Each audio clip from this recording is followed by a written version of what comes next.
আসসালামু আলাইকুম, কেমন আছেন আপনারা সবাই? আলহামদুলিল্লাহ আমি ভালো আছি। নতুন একটি ব্লগ ভিডিও দেখার জন্য আপনাদের স্বাগতম জানাচ্ছি। দুপুরের রান্নার আয়োজন চলছে। আজকে ছুটির দিন, সবাই বাড়িতে, তাই ভাবলাম একটু ভালো মন্দ আয়োজন করাই যায়। মাংসগুলোকে আমি খুব সুন্দর করে ধুয়ে নিয়েছি। মাংসটা আমি আলু দিয়ে রান্না করব। বাচ্চারা আলু দিয়ে মাংস খেতে খুবই ভালোবাসে।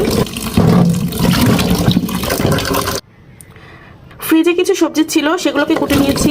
অল্প পরিমাণে সবজি করব।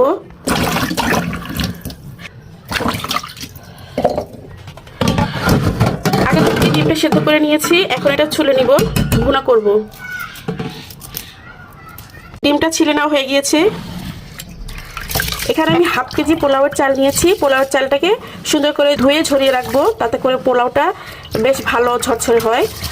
আজকে শুধুমাত্র দুপুরের রান্নাটাই করছি, রাত্রে রান্না করব না, কারণ হচ্ছে আজকে বিকেলে বাচ্চাদের নিয়ে বাইরে যাবার প্ল্যান আছে। অনেকদিন হয় বাচ্চাদের নিয়ে বের হই না, তাই আজকে ওদেরকে কথা দিয়েছি, ওদেরকে নিয়ে বাইরে যাব।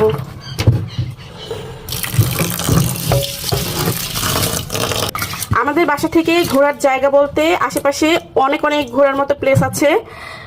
প্রায় সবগুলোতে যাওয়া হয়ে গিয়েছে। এমনও হয়েছে যে একটা পার্কে 3-4 বার করেও গিয়েছি, কারণ বাচ্চাদের কিছুদিন পর পরই বায়না থেকে ঘুরতে যাবে। ঘুরতে যাওয়ার জন্য আমাদের অনেক জার্নি করতে হয় না।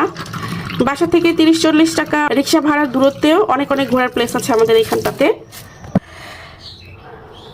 চালটা ধুয়ে নেওয়া হয়ে গিয়েছে, মাছ আমার গুছিয়ে নেওয়া হয়ে গিয়েছে, এখন শুধু রান্নাটা করাই বাকি। আপনারা কি মুরগির চিল্লাচিল্লি শুনতে পাচ্ছেন? হয়তো ডিম পেড়েছে, ডিম পারলে ওরা এমন করে চিল্লাচিল্লি করে। রান্নাটা বসিয়ে দিয়ে ঘরে সব কাজ গুছিয়ে নিতে হবে। সরিষার তেল দিয়ে নিলাম। সবশেষে অল্প পরিমাণে লেবুর রস দিয়ে দিব। সকল মশলা কিন্তু আমি দিয়ে দিয়েছি, কিন্তু একটা জিনিস দেই নাই, সেটা হলো আদা রসুন। পরিমাণ মতো আদা রসুন নিয়ে নিলাম, সুন্দর করে মেখে নিচ্ছি। খুব ভালোভাবে কষানো হলে আলু দিয়ে ঝোল দিয়ে দিলে অনেকটা রান্না এগিয়ে যাবে। রান্নাতে আমি এখন 3টা চুলা ব্যবহার করব।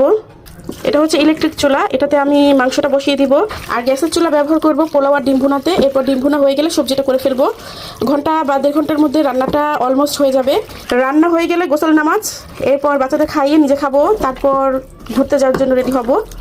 এতক্ষণ ধৈর্য ধরে আমার এত বকবক শোনার জন্য মন থেকে ধন্যবাদ জানাচ্ছি। আল্লাহর কাছে আপনাদের সকলের সুস্থতা কামনা করে আজকের মতো এখানেই রাখছি।